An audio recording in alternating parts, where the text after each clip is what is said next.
ശരിയായ നിശ്ചയമുണ്ടായി. ആത്മതത്വത്തിൽ ഒരാൾക്ക് നിശ്ചയം വന്നു കഴിഞ്ഞാൽ അല്ലെങ്കിൽ അതിൽ അയാൾക്ക് ആഭിമുഖ്യം വളരുന്നുണ്ട്, അതിലയാൾക്ക് നിശ്ചയം ഉണ്ടാകുന്നുണ്ട്, അതിലയാൾക്ക് ആത്മതൃപ്തി ഉണ്ടാകുന്നുണ്ടെങ്കിൽ, അയാൾക്കതിൽ കൃതകൃത്യത അനുഭവപ്പെടുന്നുണ്ടെങ്കിൽ പിന്നെ കർമ്മത്തെ അവിടെ നിയോഗമില്ല, വിധിയില്ല. കർമ്മത്തെ ആർക്കും നിശ്ചയിക്കാൻ കഴിയില്ല. അവിടെ പ്രാധാന്യം ശ്രവണാദികൾക്ക് തന്നെയാണ്. അതിന്റെ പുരോഗതിയാണ് പിന്നെ അവന്റെ ലക്ഷ്യം. അതിന്റെ ഫലം എന്താണ്? വസ്തുവൃത്ത ആത്മസംബോധ. അങ്ങനെ വരുന്നവന് ഈ ശ്രവണാദികളിലുള്ള നിഷ്ഠ കൊണ്ട് വസ്തുവൃത്ത ആത്മസംബോധം, വസ്തുനിഷ്ഠമായ ആത്മബോധം ഉണ്ടാകുന്നതാണ്. എന്നുവെച്ചാൽ ഈ സംശയാദികളെല്ലാം പരിഹരിച്ച് ആത്മബോധം ദൃഢമാകുന്നവൻ. ഇതാണ് അതിന്റെ ക്രമം എന്ന് പറയുന്നത്. അപ്പോൾ താൻ കർമ്മയോഗിയായിരിക്കണമോ അതോ ശ്രവണാദി സാധനാനിഷ്ഠനായിരിക്കണമോ അതോ ഇത് രണ്ടും കൂടെ ഒരുമിച്ച് പോകണമോ? ഇത്തരം കാര്യങ്ങളെല്ലാം തീരുമാനിക്കുന്നത് അവനവന്റെ യോഗ്യത അനുസരിച്ചിട്ടാണ്. അതിൽ മറ്റൊരാൾക്കൊന്നും നിർദ്ദേശിക്കാനില്ല. അവനവന്റെ യോഗ്യതയെ മനസ്സിലാക്കണം. അങ്ങനെ മനസ്സിലാക്കി വസ്തുവിടുത്ത ആത്മസംബോധം, ആത്മബോധത്തിൽ ദൃഢത വരുന്നതിനനുസരിച്ച് ദുസ്ത സംസാര കാരണം നശിക്കുന്നു. അജ്ഞാനം അതാണ് മുഖ്യ കാരണം.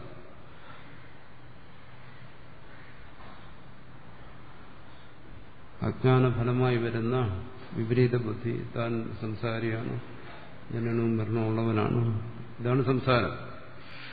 ഈ ബോധം, താൻ സംസാരിയാണെന്നുള്ള ബോധം തന്നെ സംസാരം.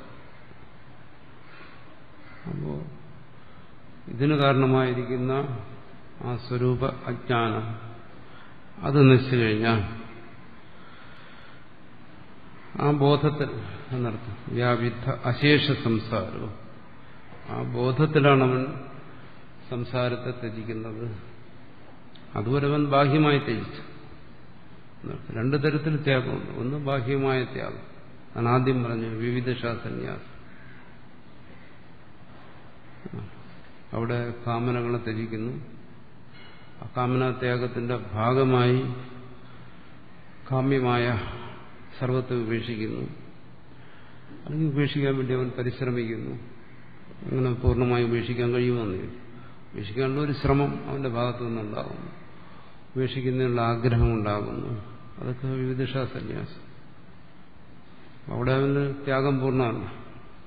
കാരണം വീണ്ടും ഉപേക്ഷിച്ചതിന് തന്നെ സ്വീകരിക്കുന്നതിനുള്ള ആഗ്രഹം വീണ്ടും കടന്നു വരാം, സംസ്കാരത്തിന്റെ നിലയനുസരിച്ച്. അപ്പോൾ അതുകൊണ്ടവിടെ ത്യാഗം മുടന്തനാണെന്ന് പറയും, പങ്കുവാണെന്ന് പറയും. നേരെ പോകത്തില്ല, മുടന്തി പോകത്തുള്ളൂ. പക്ഷെ ശ്രവണാദി സാധനകളിലൂടെ ആ നിഷ്ഠ കൈവന്നു കഴിഞ്ഞാൽ, ആത്മബോധത്തിലുള്ള നിഷ്ഠ വന്നു കഴിഞ്ഞാൽ വ്യാവിധ അശേഷ സംസാരം, അവനെ സംബന്ധിച്ച് ആ ബോധം കൊണ്ട് അവൻ സംസാരത്തെ ത്യജിക്കുന്നു. എങ്ങനെ ത്യജിക്കുന്നു? പറയുന്നു ജ്ഞാനം കൊണ്ട് ത്യജിക്കുന്നു. എന്താ സംസാരത്തെ മാറ്റിവെക്കാൻ പറ്റും? ഇല്ല. തന്നിൽ സംസാരമില്ലെന്നറിയുന്നതാണ് സംസാരത്യാഗം. ജനിക്കുകയും മരിക്കുകയും ചെയ്യാതിരിക്കുക. അവൻ പിന്നെ ജനിക്കുന്നില്ല മരിക്കുന്നില്ല എന്ന് പറഞ്ഞാൽ എന്താണ്? താൻ ജനനവും മരണവും ഇല്ലാത്തവനാണെന്ന് ബോധിക്കുന്നു. അതാണ് ആത്മസംബോധം കൊണ്ടുള്ള മോക്ഷം എന്ന് പറയുന്നതാണ്. അതുകൊണ്ടല്ലേ അവിടെ മറ്റൊരു ഗതിയില്ല. ഇവിടെ ഇപ്പോ ഈ ലോകത്ത് ജനിക്കുകയും മരിക്കുകയും ചെയ്തുകൊണ്ടിരിക്കുന്നു. ഈ ലോകം വിട്ടിട്ട് ജനനവും മരണവും ഇല്ലാത്ത വേറൊരു ലോകത്തിലേക്ക് പോകുന്നു. ഇത്തരത്തിൽ ചിന്തിക്കുകയല്ല. അങ്ങനെ ചിന്തിച്ചിട്ട് അതിനുള്ള അനുഷ്ഠാനങ്ങൾ അനുഷ്ഠിച്ച് ഉപാസനകളെല്ലാം സ്വീകരിച്ച് ഈ ജീവനെ ബ്രഹ്മലോകത്തിലോ അല്ലെങ്കിൽ കൈലാസത്തിലോ വൈകുണ്ഠത്തിലോ എത്തിക്കുന്ന പണിയല്ല ഇവിടെ. അതല്ല, ആത്മബോധം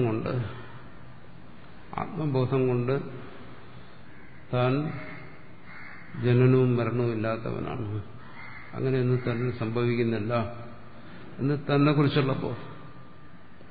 അങ്ങനെ അശേഷ സംസാരത്തിൽ നിന്നും അവൻ വിമുക്തനായിത്തീരുന്നു. അതാണ് ആത്മബോധം കൊണ്ടുള്ള വിമുക്തി എന്ന് പറയും. അവിടെ തന്നിൽ സംസാരമില്ല എന്നറിയുന്നതിനപ്പുറം വേറെ വിമുക്തിയില്ല. താൻ മറ്റെന്തിനെങ്കിലും പ്രാപിക്കുകയോ താൻ മറ്റെന്തിനെങ്കിലും തന്നിൽ നിന്ന് ഉപേക്ഷിക്കുകയോ ചെയ്യുന്നില്ല. അവിടെ ത്യാഗമില്ല, സന്യാസമില്ല, ഒന്നും അവിടെ ഇല്ല. സന്യാസം എന്ന് പറയുന്ന ഒരു ധർമ്മമാണ്, ഒരു ഉപായമാണ്, ഒരു അനുഷ്ഠാനമാണ്. അങ്ങനെ ഒരു ഉപായം ഇവിടെ ഇല്ല. ഈ ബോധത്തിനപ്പുറം, ഇങ്ങനെ ഒരു അറിവിനപ്പുറം.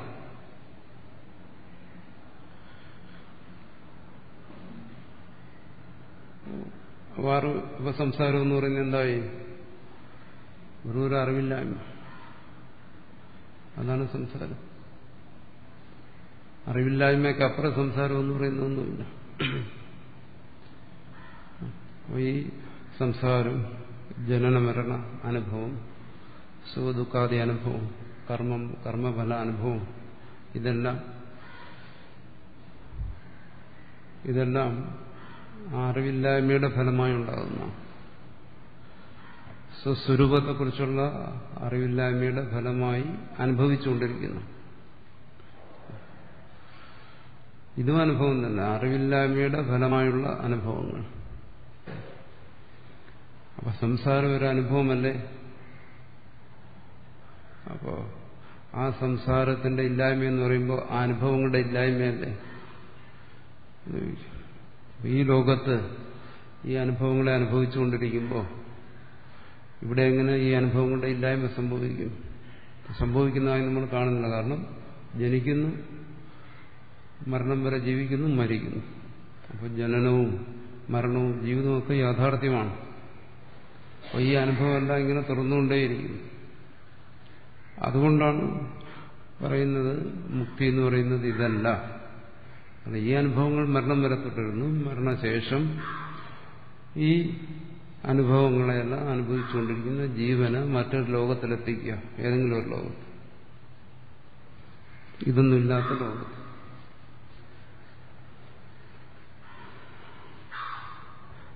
അതല്ല ഇവിടെ പറയുന്നത്. ഇവിടെ പറയുന്നത് സംസാര അനുഭവം തന്നെയാണ്. അതിൽ അഭിപ്രായ വ്യത്യാസമുണ്ട്. സംസാരാനുഭവത്തിൽ ജന്മവും മരണവുമുണ്ട്, ജീവിതമുണ്ട്, സുഖദുഃഖങ്ങളുണ്ട്, എല്ലാം ഉണ്ട്. പക്ഷെ ഈ അനുഭവത്തിന് കാരണമായിരിക്കുന്ന എന്തോ അതിനെ ഇല്ലാതാക്കുക, അതാണ് മുക്തി. അതിനപ്പുറം വേറെ മുക്തി എന്ന് പറയുന്ന ഒന്നും ഇവിടെ ഇല്ല. അദ്വൈതത്തിൽ അത് അംഗീകരിക്കുന്നു. ഈ അനുഭവം എവിടെ നടന്നുകൊണ്ടിരിക്കുന്നു? നിത്യമുക്തമായ തന്നിൽ നടന്നുകൊണ്ടിരിക്കുന്നു. നിത്യമുക്തമായ തന്നിൽ എന്തുകൊണ്ട് നടക്കുന്നു? താൻ നിത്യമുക്തനാണെന്നുള്ള അറിവില്ലായ്മ കൊണ്ട്. നിത്യമുക്തനാണെന്നുള്ള അറിവിൽ താൻ തന്റെ സ്വരൂപം അല്ലെങ്കിൽ താൻ നിത്യമുക്തനാണ് എന്നുള്ള അറിവിൽ അവിടെ പിന്നെ ഇതില്ല. വെളിച്ചത്തിൽ ഇരുട്ടിൽ നിൽക്കാൻ കഴിയാത്ത പോലെ അറിവിൽ പിന്നെ ഈ അറിവില്ലായ്മയില്ല.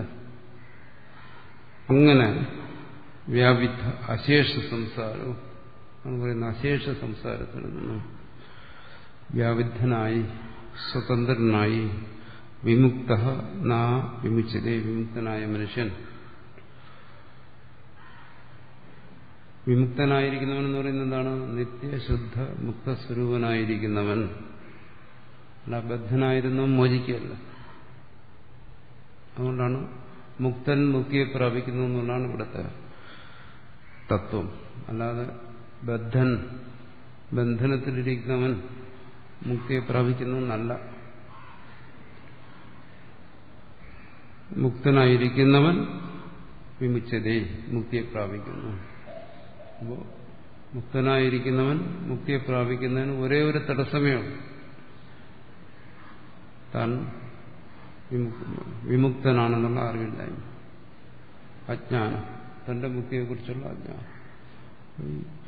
അതിനുള്ള അറിവാണ് ഇവിടെ ശ്രുതി പറയുന്നത്. അതുകൊണ്ട് അവൻ മോചിക്കുന്നു. അതാണ് സന്യാസവും മുക്തിയും തമ്മിലുള്ള ബന്ധം. ആ മുക്തിക്കുള്ള ഒരു ഉപായം അല്ലെങ്കിൽ ജ്ഞാനത്തിനുള്ള ഒരു ഉപായം എന്നുള്ള നിലയ്ക്ക് സന്യാസത്തെ സ്വീകരിക്കുന്നു. ആ സന്യാസത്തെയാണ് നമ്മൾ സാധാരണ പറയുന്നത് സന്യാസം. ആ സന്യാസത്തിനാണ് സാധാരണ പറയുന്നത് വിവിധ സന്യാസം. ആ സന്യാസത്തിലുള്ള ജ്ഞാനം അതിനാണ് ശ്രവണാദികളുടെ അനുഷ്ഠാനം എന്ന് പറയുന്നത്. ആ സന്യാസത്തിലുണ്ട് ജ്ഞാനം, പക്ഷെ അത് ശ്രവണാദികളുടെ അനുഷ്ഠാന രൂപത്തിലുള്ള ജ്ഞാനമാണ്. അത് നിശ്ചയാത്മകമല്ല എന്ന് പറഞ്ഞു. എന്താണ്? പ്രത്യേക യാഥാത്മ്യ നിശ്ചയ. ആ പ്രത്യേക യാഥാത്മ്യ നിശ്ചയം വരുന്നതിന് മുമ്പുള്ള ജ്ഞാനം വിവിധ സന്യാസത്തിന്റെ ജ്ഞാനം. അതോടെ സന്യാസം കൂടിയേ തീരൂ എന്നുള്ള പക്ഷമാണ് ഇവിടെ ആചാര്യന്മാർക്ക്. കിഞ്ചിത് അവിദ്യായ കാര്യം വൈരാഗ്യ കാരണം തസ്സന്യാസോ വിരക്തത്വ സ്വത ഏവന്ന ശാസ്ത്രത.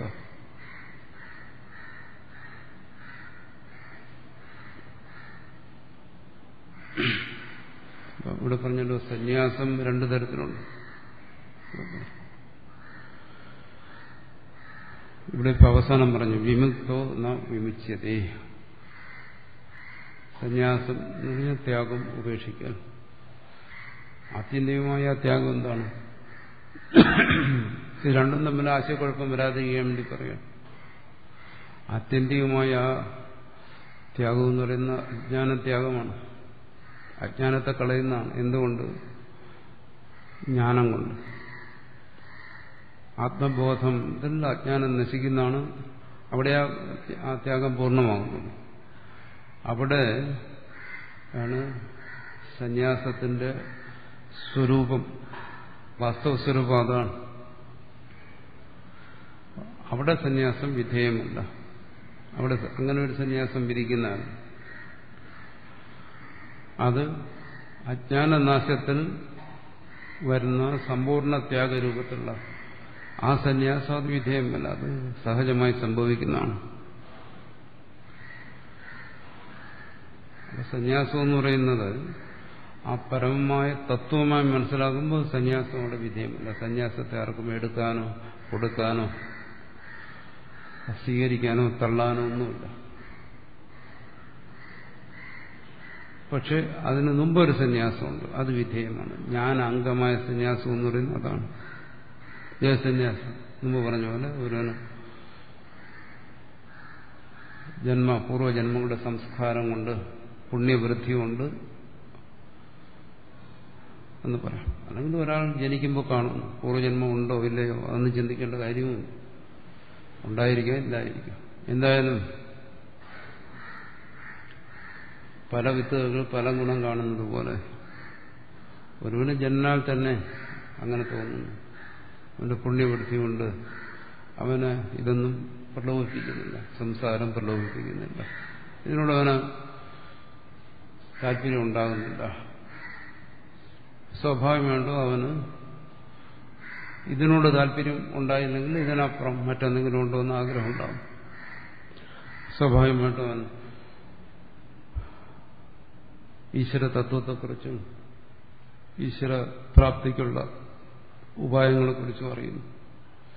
അങ്ങനെ അറിയുമ്പോൾ ഇതിനോടുള്ള താല്പര്യം ഇല്ലാത്തതുകൊണ്ട് ഈശ്വരപ്രാപ്തിക്കുള്ള മുഖ്യ ഉപായമായിട്ട് അവൻ ത്യാഗത്തെ സ്വീകരിക്കുന്നു.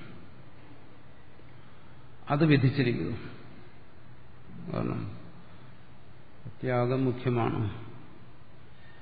ഈശ്വരപ്രാപ്തിക്കുള്ള മുഖ്യമായ ഉപായമാണ് ത്യാഗം. പക്ഷെ അത് കേവലം ത്യാഗം കൊണ്ട് സാധ്യമാകും ഇല്ല. കാരണം ആ ത്യാഗം ജ്ഞാനനിഷ്ഠയ്ക്ക് വേണ്ടിയാണ്, മറ്റൊന്നിനും വേണ്ടിയാണ്. അപ്പോൾ ത്യാഗത്തെക്കാൾ പ്രാധാന്യം വരും ജ്ഞാനനിഷ്ഠയ്ക്ക്, അതാവും മുഖ്യം. അപ്പോൾ അവൻ ത്യാഗത്തെ മുഖ്യമായി കണ്ടുകൊണ്ട് അതിനെ സ്വീകരിക്കുന്നു. വിവിധ സന്യാസം അത് സ്വീകരിക്കുന്നു. അപ്പോൾ ആ വിവിധ സന്യാസത്തിൽ അവൻ ലൗകികമായ കാമനകളെ വെടിയുന്നു. ലൗകികമായിട്ടൊന്നും വേണ്ട എന്ന് തീരുമാനിച്ചു. അത്തരം കാമനകൾ വെടിയുമ്പോൾ അവനവിടെ വിദുഷ സന്യാസത്തെ സ്വീകരിച്ചിരിക്കുന്നു. പക്ഷെ അങ്ങനെ ലൗകിക കാമനകളെ വെടിഞ്ഞിട്ട് സന്യാസത്തിൽ വന്ന് അവിടെ തത്വജ്ഞാനമാണ് ആത്മസാക്ഷാത്കാരത്തിനുള്ള ഉപായം എന്നറിയുമ്പോൾ അവൻ തീർച്ചയായും ജ്ഞാനത്തിന്റെ ഉപായങ്ങളിൽ തന്നെ നിരതനാകണം. ജ്ഞാനത്തിന്റെ ഉപായം ശ്രവണാദികളല്ല, വേറൊന്നുമില്ല, മറ്റൊന്നും ഉപായമില്ല. ജ്ഞാനോപായം ശ്രവണാദി സാധനങ്ങളാണ്. മറ്റുള്ള എല്ലാ ഉപായങ്ങളും ആത്മശുദ്ധിക്ക് വേണ്ടിയിട്ടാണ്, അല്ലെങ്കിൽ ഈശ്വരപ്രസാദത്തിന് വേണ്ടിയിട്ടുള്ളതാണ്. തത്വജ്ഞാനത്തിലുള്ള ഉപായം ഇതാണ്. കാരണം അത് കൂടിയേ കരുതൂ, കൂടിയേ എന്ന് കരുതുന്നു, തീരൂ എന്ന് കരുതുന്നു. അവിടെ ശ്രവണാദി നിഷ്ഠകളിൽ അവൻ ഉറയ്ക്കുന്നു. അപ്പൊ അവിടെ വരുന്ന ജ്ഞാനാംഗമായി സ്വീകരിച്ചിരിക്കുന്ന സന്യാസം അത് വിധേയം ആണ്. അതാണ് ഇവിടെ ശാസ്ത്രത്തിൽ നിർദ്ദേശിക്കുന്നത്. സന്യസ്യ ശ്രവണം കുര്യാ, സന്യസിച്ചിട്ട് ശ്രവണത്തെ സ്വീകരിക്കണം. അവിടെ ആ വിവിധ സന്യാസത്തിൽ ബാഹ്യമായ ത്യാഗമുണ്ട്. ഇവിടെ പറയുന്ന വിമുക്തോന വിമുച്യതേ എന്ന് പറയുന്ന ആ സന്യാസത്തിൽ തത്വജ്ഞാനത്തിൽ അവിടെ ബാഹ്യമായ ത്യാഗമില്ല. അവിടെ എന്തെങ്കിലും ത്യജിക്കാനോ ഗ്രഹിക്കാനോ ഒന്നുമില്ല. കാരണം ത്യാഗത്തിനും ഗ്രഹണത്തിനും കാരണമായിരുന്ന അവന്റെ അജ്ഞാനം, അറിവില്ലായ്മ നശിച്ചുകൂടെ. അത് മുക്തന്റെ സന്യാസമാണ്, വിദ്വാന്റെ സന്യാസമാണ്. അവിടെ ശാസ്ത്രത്തിനൊന്നും ചെയ്യാനില്ല, അത് വിധേയമല്ല. അപ്പോൾ ആ വിദ്വാന്റെ സന്യാസം എന്ന് പറയുന്നത് കേവലം ആ ജ്ഞാനനിഷ്ഠയുടെ പരിപക്വതയാണ്, അതിനപ്പുറം വേറൊന്നുമില്ല. അവിടെ ശാസ്ത്രം വിധിക്കേണ്ട കാര്യമില്ല. എന്നുകൊണ്ട് അത് സഹജമാണ്. അപൂർവമായ ഒരു കാര്യത്തെ മാത്രമേ ശാസ്ത്രം നിർദ്ദേശിക്കേണ്ടതുള്ളൂ. സഹജമായൊരു കാര്യത്തെ ശാസ്ത്രത്തിന് എന്ത് ചെയ്യാൻ? അതൊന്നും ശാസ്ത്രത്തിനത് വിഷയമല്ല. അതുകൊണ്ടാണ് അങ്ങനെ നമ്മൾ കാണുന്നു പലരും. ചില മഹാത്മാക്കൾ അവർ ജന്മനാൽ തന്നെ വിമുക്തരായിരിക്കും. അവർക്ക് വിശേഷിച്ച് വിധേയമായ സന്യാസമില്ല.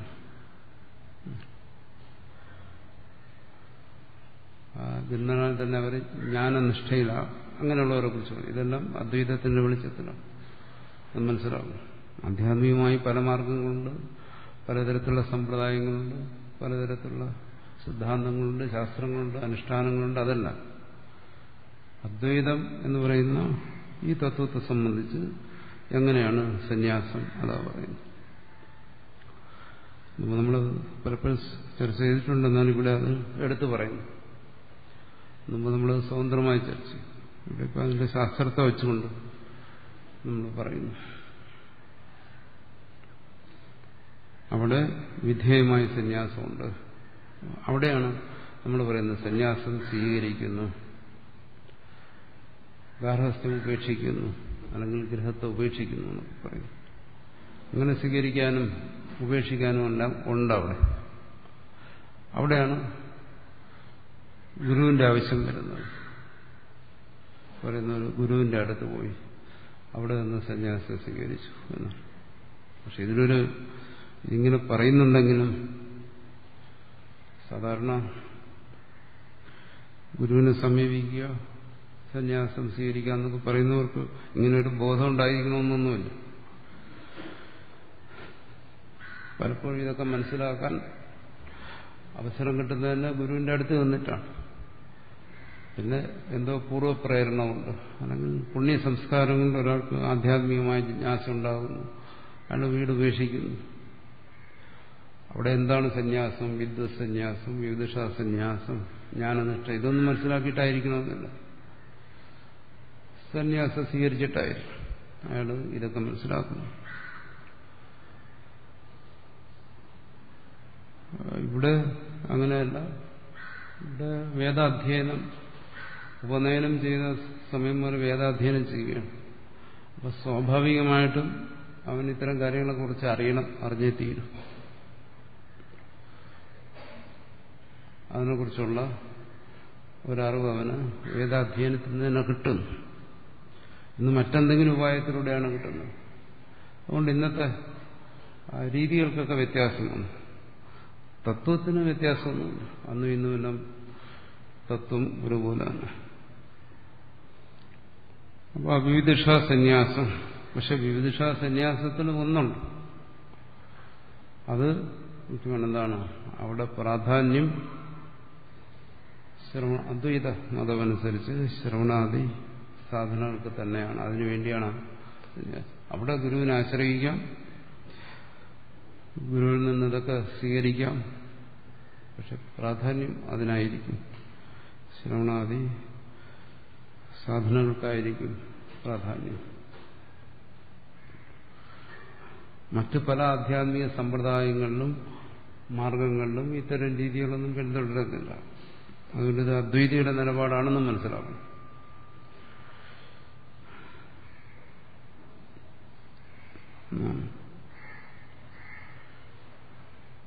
അതാണ് ഇവിടെ പറയുന്നത് സന്യാസസ്വരൂപേ വിദ്യാനർത്ഥക്യം.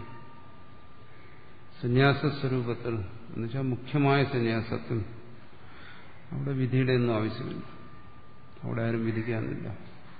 സാധാരണ നമ്മൾ പറയാമല്ലോ, ആ തത്വജ്ഞാനിക്ക് വിധിയും നിഷേധമൊന്നും ബാധകമല്ല എന്ന് പറയുന്നുണ്ട്. അതുപോലെ ഇവിടെ പറയുകയാണ്.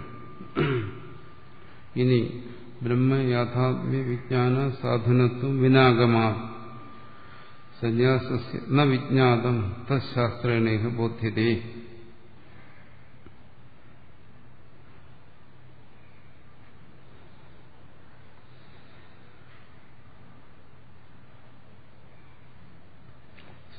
ബ്രഹ്മയാഥാത്മ്യ വിജ്ഞാന സാധനത്വം സന്യാസസ്യ ആഗമാൻ വിനാ ന വിജ്ഞാതം എന്നാണ്.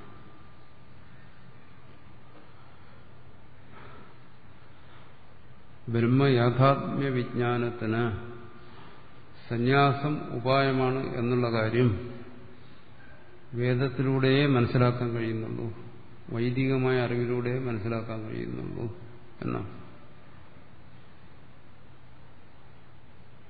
വേറെ വഴിയില്ല.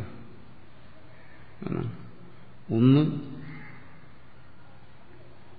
ആത്മാവിനെക്കുറിച്ചുള്ള യഥാർത്ഥ ജ്ഞാനം, അത് വേദത്തിൽ തന്നെ അറിയാൻ പറ്റും. തത്വമസി തുടങ്ങി ഇതിനെ അറിയാൻ കഴിയും.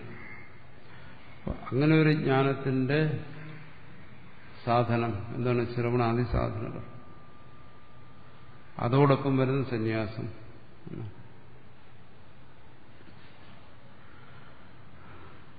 അവിടെ കർമ്മ തിരിച്ചല്ലേ പറ്റും. കർമ്മത്യാഗം തന്നെയാണ് സന്യാസം. ഗർഹസ്ഥ്യത്യാഗം അത് തന്നെയാണ് ഇവിടെ സന്യാസം. അത് വേദത്തിൽ നിന്നല്ലാതെ എങ്ങനെ പറയാൻ പറ്റും? വൈദികമായൊരു അറിവല്ലാതെ മറ്റെന്താ അതിനുള്ളത്? ഇന്ന് നമ്മൾ മറ്റുപായങ്ങളിലൂടെയൊക്കെ അറിയുന്നു. അതും ആ വൈദികമായ വിജ്ഞാനത്തിന്റെ തുടർച്ചയാണ്. അത് അവൈദിക രൂപത്തിലായിപ്പോയെന്നേ ഉള്ളൂ, വൈദിക രൂപത്തിലല്ലെന്നേ ഉള്ളൂ, കാലം മാറിയതുകൊണ്ട്. പക്ഷെ അതിന്റെ തന്നെ തുടർച്ചയാണിത്. ഔപനിഷദമായ ജ്ഞാനമാണ് ഏത് കാലത്തും നമ്മൾ അറിഞ്ഞുകൊണ്ടിരിക്കുന്നത്. അതുകൊണ്ട് ആത്യന്തികമായി അതിനെ തന്നെ ആശ്രയിക്കുന്നു. കാലം മാറിയിട്ട് കടപ്പാടിന്നും അതിനോട് തന്നെയാണ്. അതുകൊണ്ട് അങ്ങനെയുള്ള ഒരു സന്യാസം വേദത്തിലൂടെ അറിയാൻ കഴിയൂ, മറ്റൊരു ഉപായമില്ല. തത് ശാസ്ത്രേണ ബോധ്യതേ. അതാണ് ഇവിടെ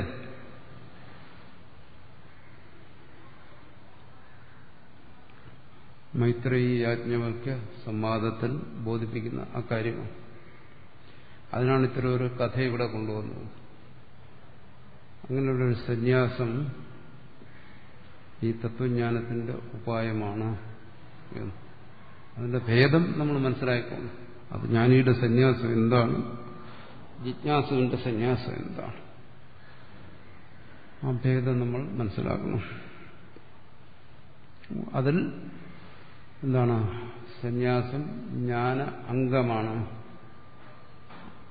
അതും മനസ്സിലാക്കണം. അങ്കി എന്ന് വെച്ചാൽ മുഖ്യമായിരിക്കുന്നത് ജ്ഞാനമാണ്, സന്യാസമല്ല. അപ്പോൾ ഒരാൾ സന്യാസ സ്വീകരിച്ചിട്ട് വിവിധ-സന്യാസം ശ്രവണാദി സാധനങ്ങളിലല്ല അയാൾ മുഴുകിയിരിക്കുന്നെങ്കിൽ അതയാളുടെ സന്യാസം ജ്ഞാനാംഗമല്ല. അത് ഇവിടെ ശ്രുതി വിഹിതമായിട്ടുള്ള സന്യാസമല്ല. അത് ഇവിടെ പറയുന്ന അദ്വൈതാത്മബോധത്തിന് അത് ഉപകരിക്കത്തില്ല. അവിടെ ആ സന്യാസവും അപൂർണമായി പോകും. കാരണം ആ സന്യാസത്തിന്റെ പൂർണ്ണത എന്ന് പറയുന്നത് ഈ അദ്വൈതാത്മബോധമാണ്. അല്ലെങ്കിൽ ആ അദ്വൈതാത്മബോധം ഇല്ല എന്നുണ്ടെങ്കിൽ പിന്നെ സന്യാസത്തിന് യാതൊരു പ്രസക്തിയും. എന്നിൽ കർമ്മത്തെ ഉപേക്ഷിക്കുന്നു. താൻ സ്വയം കർമ്മം ചെയ്യുന്നവനല്ല എന്നുള്ളൊരു ബോധമില്ലെങ്കിൽ, അല്ലെങ്കിൽ അങ്ങനെ ഒരു ബോധത്തിന്റെ പൂർണ്ണതയ്ക്ക് വേണ്ടി അല്ലെങ്കിൽ പിന്നെ ഇതിനെ കർമ്മത്തെ ഉപേക്ഷിക്കുന്നു. കർമ്മം അവിടെ ഇരിക്കട്ടെ. തന്നെ സംബന്ധിച്ച് അങ്ങനെ ഒരു ബോധം വരുന്നതുകൊണ്ടാണ് ഒരാൾ കർമ്മത്തെ ഉപേക്ഷിക്കുന്നത്. ആ ബോധത്തിന്റെ പൂർണ്ണതയ്ക്ക് വേണ്ടിയിട്ടാണ്, ആ ബോധത്തിന്റെ നിഷ്ഠയ്ക്ക് വേണ്ടിയിട്ടാണ്.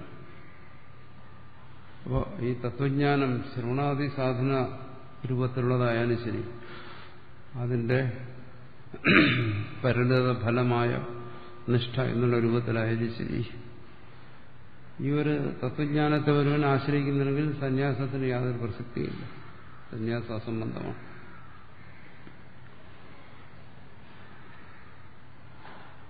അതുകൊണ്ട് ആ സന്യാസം ഇവിടെ ശാസ്ത്രം വിധിക്കുകയാണ്. അതുകൊണ്ട് സന്യാസവും ജ്ഞാനവും തമ്മിൽ സമസമുച്ചയം എന്ന് പറയുന്നതാണ്. അത് ഒരേ കാലത്ത് സംഭവിക്കേണ്ട കാര്യമാണ്. സന്യാസം കൂടാതെയുള്ള ജ്ഞാനമോ ജ്ഞാനം കൂടാതെയുള്ള സന്യാസമോ ഇത് രണ്ടും സാധ്യമല്ല. ഇത് ഒരുമിച്ച് പോകണം.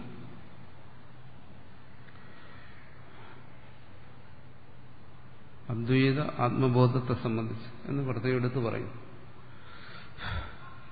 അതുകൊണ്ട് സന്യാസം വിധേയമാണ്, വിധിച്ചിരിക്കുകയാണ്.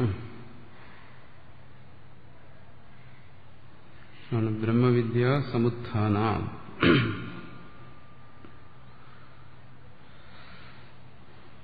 കാര്യകാരണ ലക്ഷണ വിത്ഥാപ്യ നേതി നേതീതി പരം ബ്രഹ്മ പ്രദർശിതം. ഇവിടെ തൊട്ടു മുമ്പ് നേതി നേതി എന്ന് പറഞ്ഞ് പരമതത്വത്തെ ഇവിടെ വ്യക്തമാക്കി.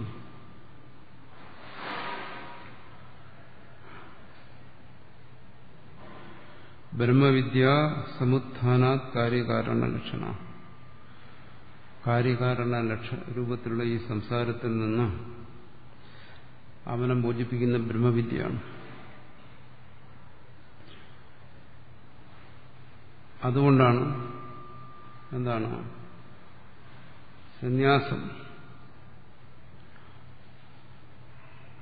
സന്യാസത്തെ തുടർന്ന് ജ്ഞാനം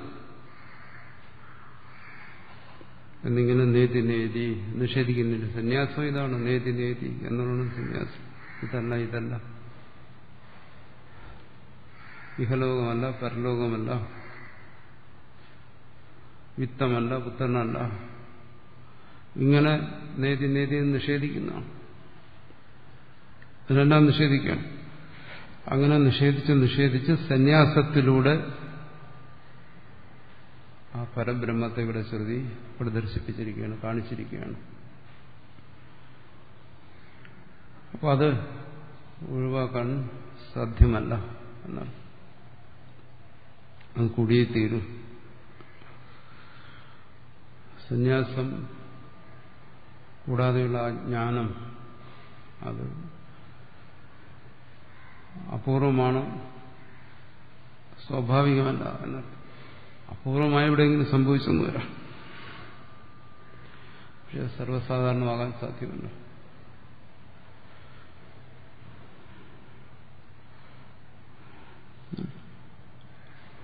തത്രേത് സംഗീതേ ചോദ്യം ബ്രഹ്മത്വ അസിദ്ധിദോഷങ്ങൾ നിഷിദ്ധം നേതി നേതി മൂർത്ത മൂർത്താതി വസ്തു